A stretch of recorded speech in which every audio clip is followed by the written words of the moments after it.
Hi everyone, welcome back to my YouTube channel and our ongoing series, HMGM, How to Model a Gold Mill in 27,000 Easy Steps.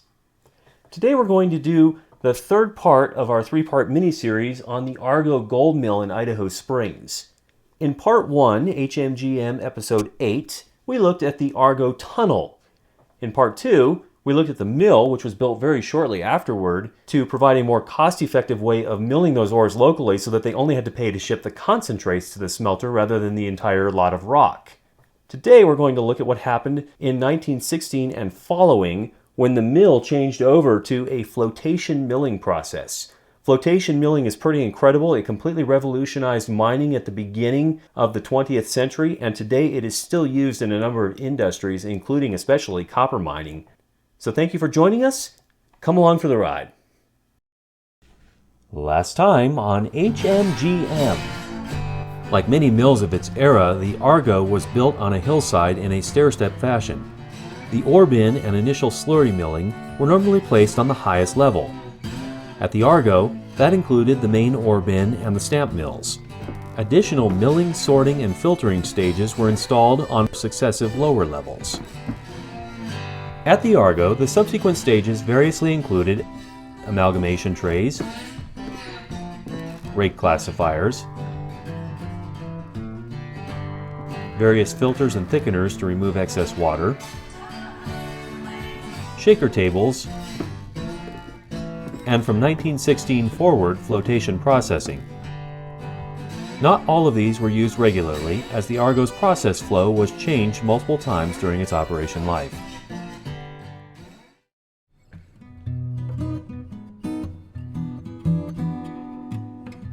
The Argo Tunnel was started in 1893 to intersect existing mines back into the Central City District. At first, a railroad siding near the Idaho Springs portal collected ore for shipping to off-site mills. As the haulage at it went deeper and intersected more mines, ore volumes increased, and the need for a local mill became evident. The Argo Tunnel was completed in 1910, and in 1912, construction began on the mill. The Argo Mill opened in 1913, but an inexperienced operations crew had trouble getting good recoveries. After a 6-week shutdown at the end of that year, the mill reopened in 1914 with its first revised flow sheet under the new mill manager, Ott F. Heiser. It was now using cyanide extraction as the primary gold recovery method. Iron, lead, zinc, copper, and silver were also extracted in commercial quantities.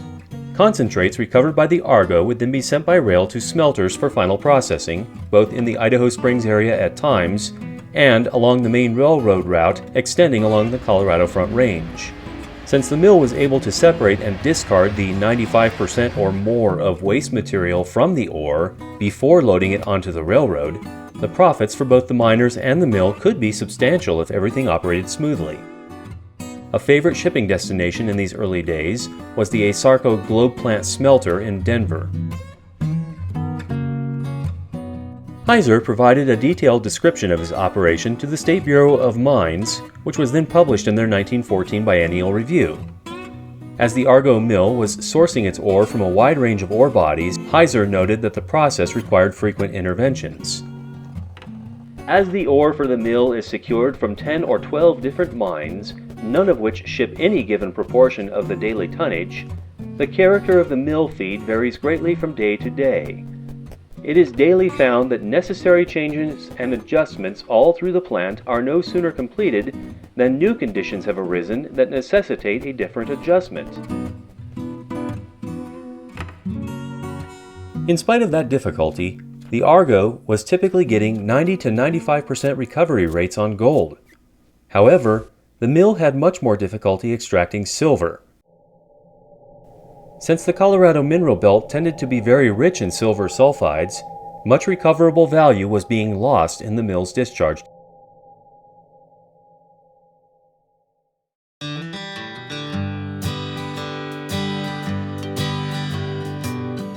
Even before the Argo Tunnel was complete, a radical new process was emerging in the mining industry: flotation milling. In a flotation process, components of a slurry stream are separated by whether or not each component is attracted to water. By the mid to late 1800s, researchers in England and then the United States had figured out that if various kinds of light oils were added to an ore slurry, the desirable metal sulfides would attach to the oil and form a sludge or concentrate. By 1900, Frank and Stanley Elmore of Wales had unintentionally proven that aerating the mixture improved separation. Within a couple years, inventors in Australia and Italy discovered the importance of using gas bubbles to intentionally produce a froth.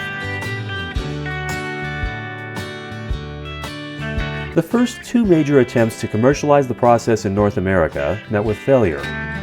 Research continued, but the process was ignored commercially in the US and Canada for several years. Meanwhile, the world's first successful commercial flotation mill was achieved in 1905 at Broken Hill, a mining community in the Australian outback.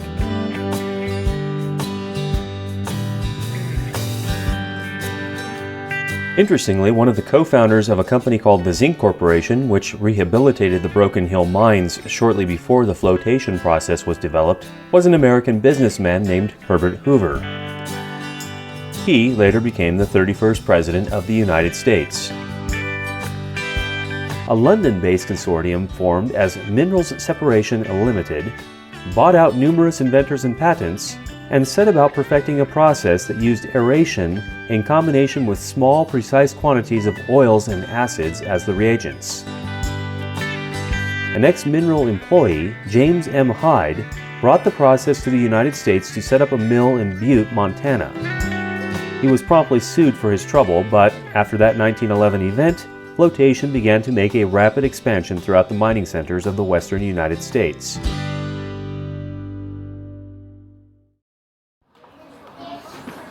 Correspondingly, when the Argo Mill was entering the planning stages after 1910, flotation was still quite novel in the United States. As such, it is no surprise that the mill, while using many of the latest technologies, was designed for the older methods of cyanide recovery and mercury amalgamation. When Heiser took over the operations at the end of 1913, the amalgamation trays were idled and the mill ran as a cyanide process.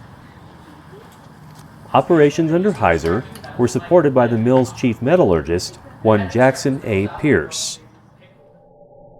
By the end of 1915, just as the mill operation was being stabilized and made profitable under Heiser, Pierce was already looking to froth flotation. Although Pierce's expertise was in cyanide, he saw flotation as a possible means to increase the mill's silver extraction.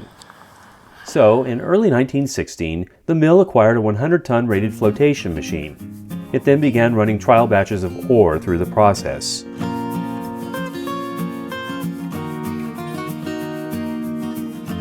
By this point, the basic theory of froth flotation was known as follows. Get the right combination of fineness in the initial grinding of the pulp, set the right balance of reagents in the water bath, and then drive the agitator such to get the right size and quantity of bubbles percolating through the mixture. When everything worked right, a dark, mineral-rich foam would rise to the surface of the flotation cell. This could be scraped off into a bucket or a discharge flume using either a skimming trowel or, in most large cells, an automated rotating paddle or screening assembly. That was the theory, but since the wild American West had taken to using froth flotation without licensing it through Mineral Separation Limited, most U.S. mills that bought equipment soon found that they had acquired a very expensive washing machine and no manual on how to set it up. Such was the case at the Argo, and when Pierce was at last able to describe the now successful flotation mill, his published submission to the September 1916 edition of the Mining and Scientific Press came with the title Flotation Tribulations. He begins.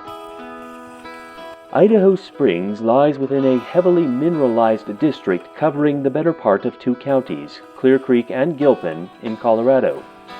Gold, silver, lead, copper, zinc, molybdenum, tungsten, and uranium, in most of their manifold mineralogical forms, occur in commercial quantities, offering an excellent field for metallurgical research. Within easy reach of Denver and its milling machinery, and Golden, the seat of the Colorado School of Mines, this district is utilized as a testing yard for processes and machinery. Thus, it has become a museum of the world's metallurgical processes. Flotation, the most recent process to be put on exhibition, had been in operation in a couple of local plants a few months before any decision had been made to install a machine in the Argo Mill. Much laboratory work had been done on flotation, but as concentration and cyanidation had been running smoothly, the desire to change was not burdening. However, tests showed that it might be useful on certain low-grade silver ores. Having dedicated the better part of my life to cyanidation, I entered upon flotation with many misgivings. Pierce, having tentatively entered this new field, proceeded to give it everything he could.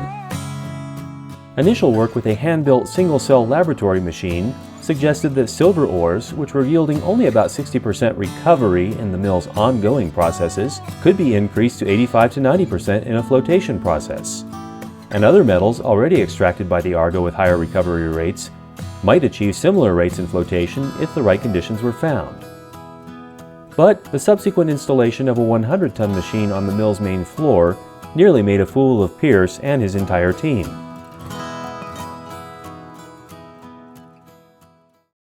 The flotation cells operated in circuit with grinding and shaker tables, and Pierce expected to get around 50% or more of metal extraction on the tables, followed by another 50% or more in the flotation cells. For 3 weeks, the flotation yield was closer to nothing at all. Various oils were tried, equipment was added and removed, and at times the machine produced so much froth it was close to overflowing and flooding the operating floor, but carrying no useful mineral content. As the commercial tests were being run mainly from January to March of 1916, the steam boiler was turned to full capacity to control the water temperature, but all this did was waste expensive fuel.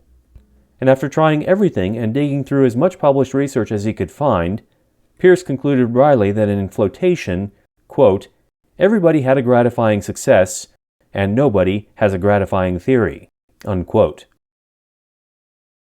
When 3 months had passed in this fashion, Pierce continued.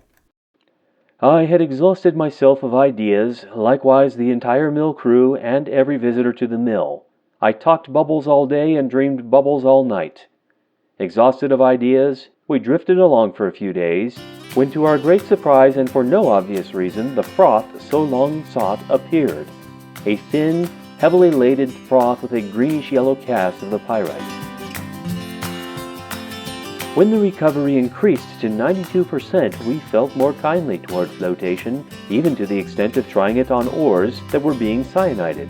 For 7 days we ran flotation and cyanidation side by side on the same ore, with a recovery of 96.2% for cyanidation and 96.5% for flotation. This was a surprise from which we have not yet fully recovered. Pierce and the millmen began testing recovery rates on every metal the mill processed and found that 95% or better was typical. Slightly lower on copper, slightly higher on gold. Only silver was still running lower than expected, around 82%, but with all other extraction running high and given that the overhead cost of flotation was lower than the cyanide process, Pierce and Heiser were ready to fully convert. By the fall of 1916, the mill was exclusively using flotation and now had its second revised flow sheet on file in the mill office.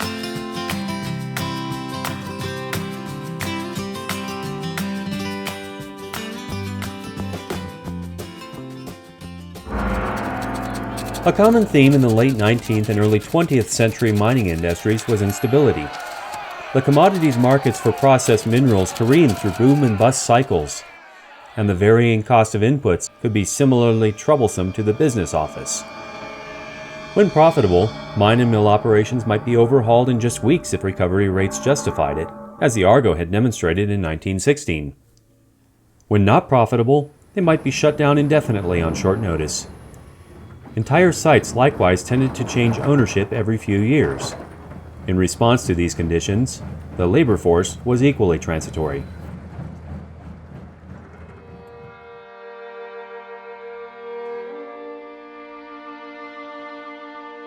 In 1919, citing the high cost of mining supplies and electricity, the Boston-based owners of the Argo Tunnel and Mill shut down the Argo and most of their other properties for a full year. Chief metallurgist Jackson A. Pierce, having now earned his reputation as an expert in the design and operation of flotation machines, moved to a company operating in Baja California. Mill manager Ott F. Heiser had found his way into Nevada by the late 1920s or early 1930s, and in the 30s he was managing the world-leading tungsten operations of the Nevada-Massachusetts Company in Mill City, Nevada.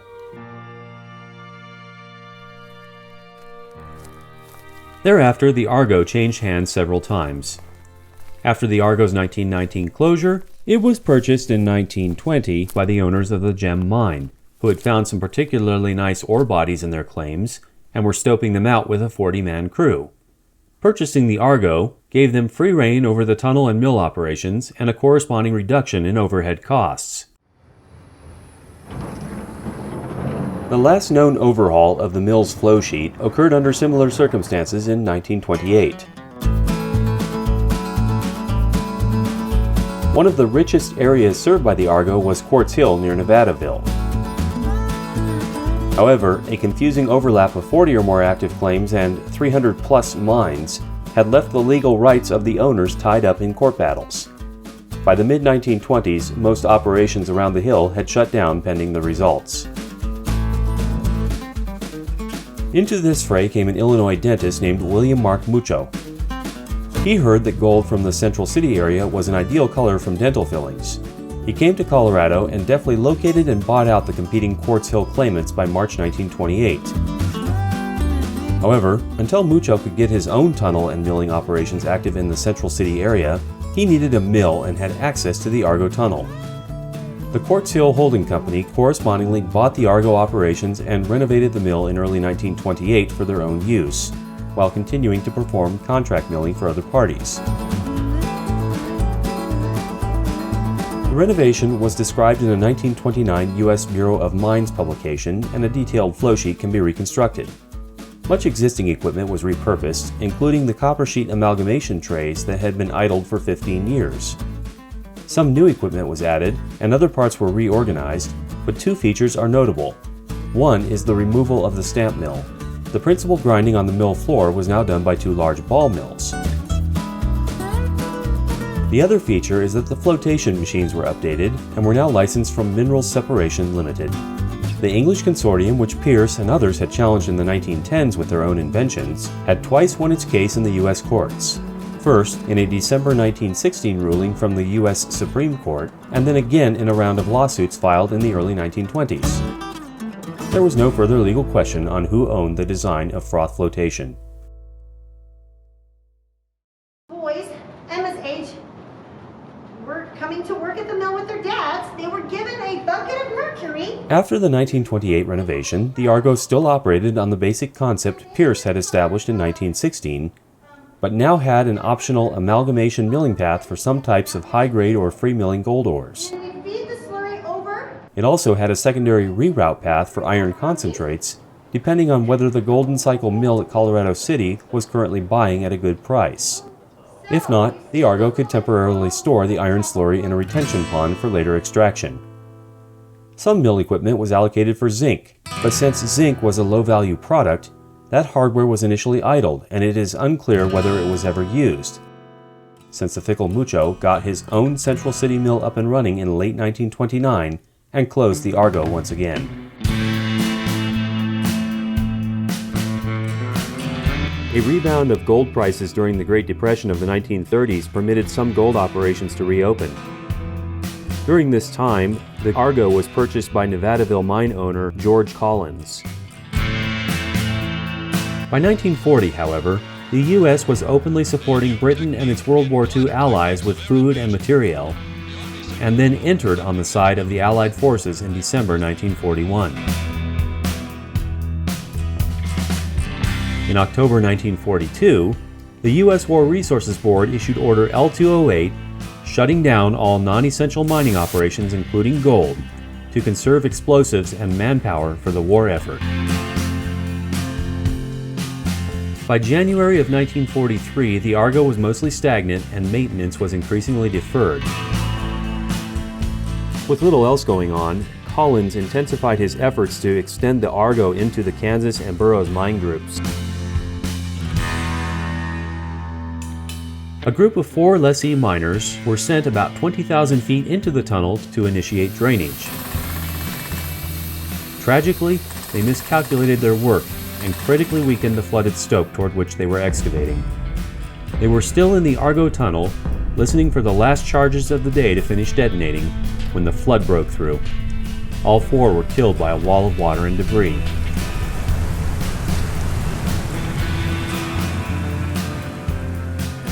Thereafter, the portal was closed and it never reopened for business. The mill, having its fate tied to the tunnel, was likewise done.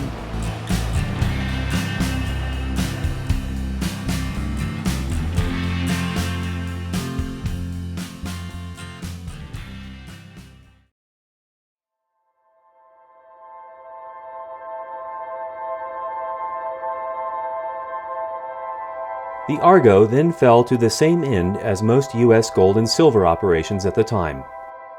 All heavy iron or steel equipment that could be feasibly removed was scrapped for wartime metal recovery, including one of the 2 tunnel compressors. Most of a second compressor was left behind only because it could not be correctly positioned by the available craning equipment. The mill likewise lost most of its heavy crushing equipment, including the ball mills. Afterward, the remaining equipment and the building shells were shuttered and forgotten. Thieves, vandals, and weather then began doing their own persistent work to tear down and bury the remains. By 1973, the Argo had been sitting idle for 30 years and severe deterioration was evident. Most windows were gone, some steel sheeting panels were missing, and ancillary structures were beginning to collapse.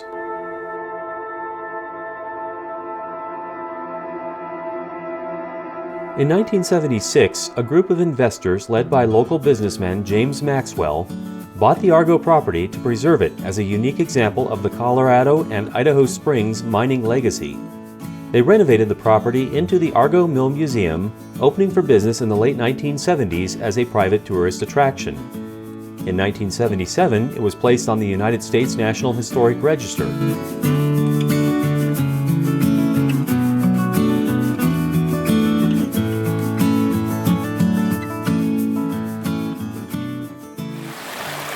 During the spring of 1980, a large surge of backed-up water broke out of the tunnel and eroded the tailings around the railroad siding into Clear Creek.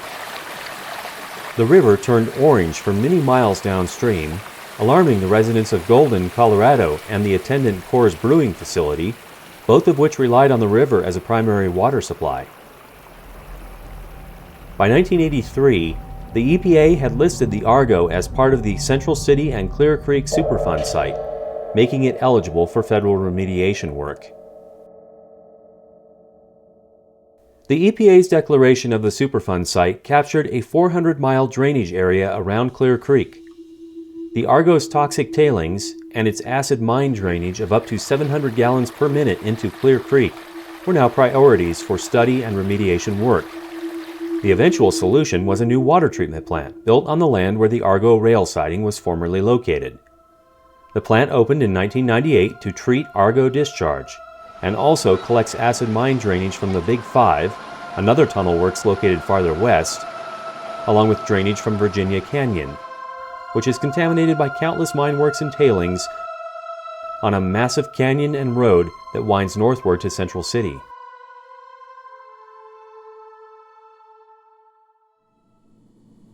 A later project added a bulkhead door around 200 feet back into the tunnel, allowing the water level inside the tunnel beyond to be controlled at a stable level and buffer any future surge events. In 2017, the front of the tunnel was reopened to visitors at the Argo Mill Museum.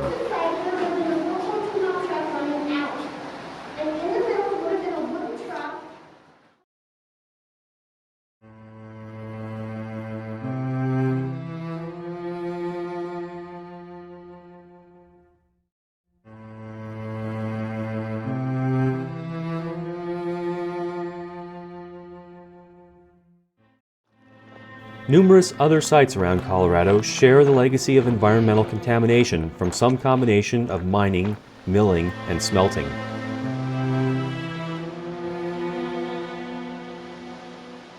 Mine sites around Colorado, including some that access the Argo, have been subject to state remediation work to limit tailings erosion and acid mine discharge into the surrounding watersheds.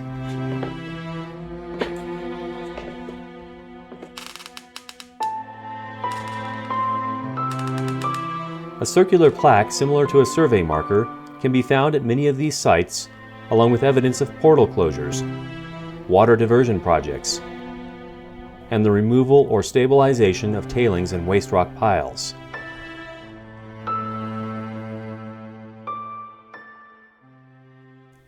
Although the Argo went through rocky times, both literally and figuratively, the total contribution to Colorado's history and economy is undeniable. The mill operation is estimated to have recovered roughly $100 million in gold, and the tunnel sent another $200 million in gold to the smelters, at a time when gold prices were running $18 to $35 per ounce. Converting directly to modern prices and accounting for the value of other resources extracted, the total economic output in metals recovery could be, conservatively, $100 billion in modern terms. Or, taking other factors into account, some estimates indicate the gold ores that came through the Argo might have a modern value as high as $3 trillion across its 50-year life.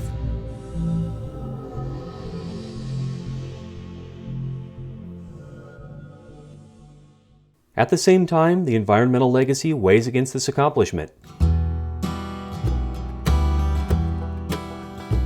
The EPA spends about $1 million per year running the water treatment plant since 1998, over and above the large capital investments required to build the plant and install the bulkhead door. Most of the other mills and smelters to which the Argo sent ores and concentrates have required similar work, including the former land of the Golden Cycle Mill, now under final redevelopment plans in the city of Colorado Springs, with only its historic smokestack still present to mark the site.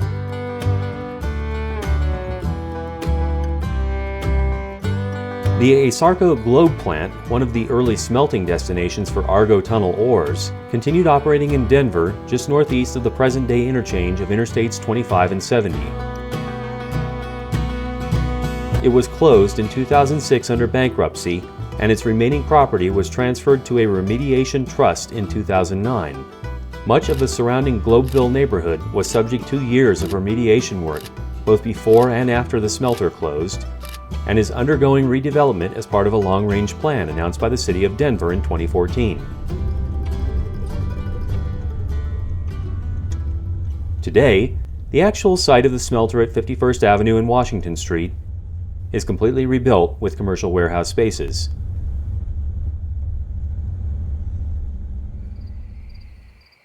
All visible evidence of the site's 120-year smelting history has been completely erased.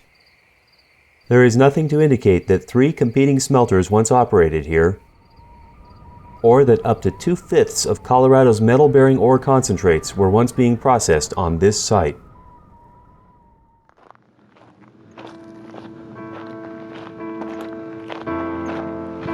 The complicated reality of this is that those who caused the pollution often did it unwittingly, and are now long gone.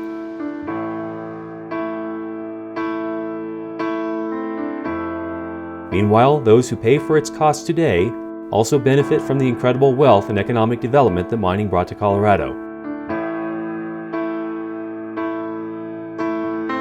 Very little of the state is untouched by the legacy of mining.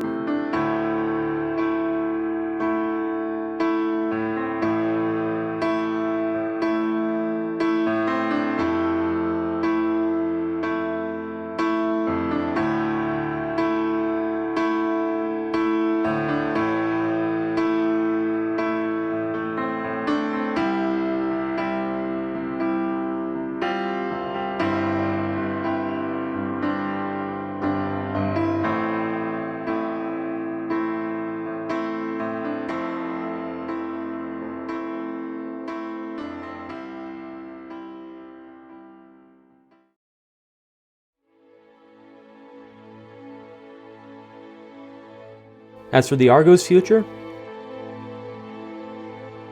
James Maxwell sold his interest in 2016 to a group of 6 developers who have plans to expand the Argo's tourist appeal. Their goals include improved parking, a full-time curator to properly catalog the museum's vast quantity of mining tools and other artifacts, and a gondola ride over Seton Mountain into Virginia Canyon, which will allow tourists to view historic mining country from the air, and possibly bring sporting goods equipment as well, such as mountain bikes. The Argo project has impacted the history of Idaho Springs and Colorado generally in numerous ways since the first pickaxe struck Seton Mountain near Clear Creek in 1893. More than 125 years later, it will continue doing so.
Hey everyone, thanks for joining us today. That concludes part 3 of our 3-part mini-series on the Argo Mill.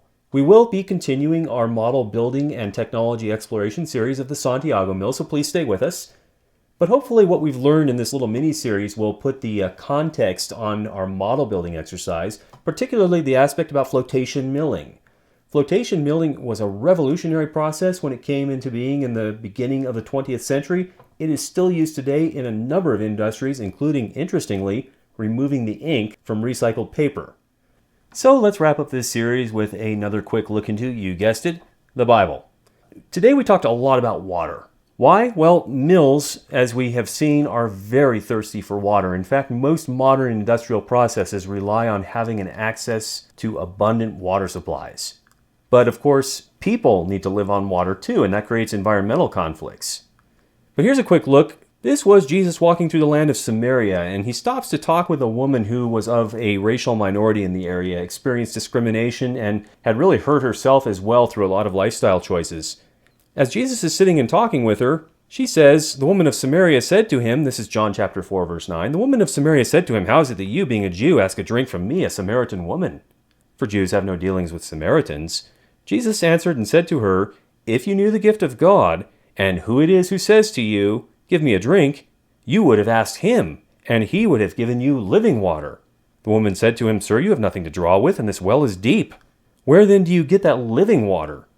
Verse 13, Jesus answered and said to her, whoever drinks of this water will thirst again. Run the water through the mill, you're going to need to get more water. Drink the glass of water, you're going to need another one. But whoever drinks of the water that I shall give him will never thirst, but the water that I shall give him will become in him a fountain of living water springing up into everlasting life. A supply that meets the inward need. Thanks for joining us today. I hope you found this tech investigation interesting. We are going to continue with the Santiago, so please stay tuned.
Has anyone seen my phone?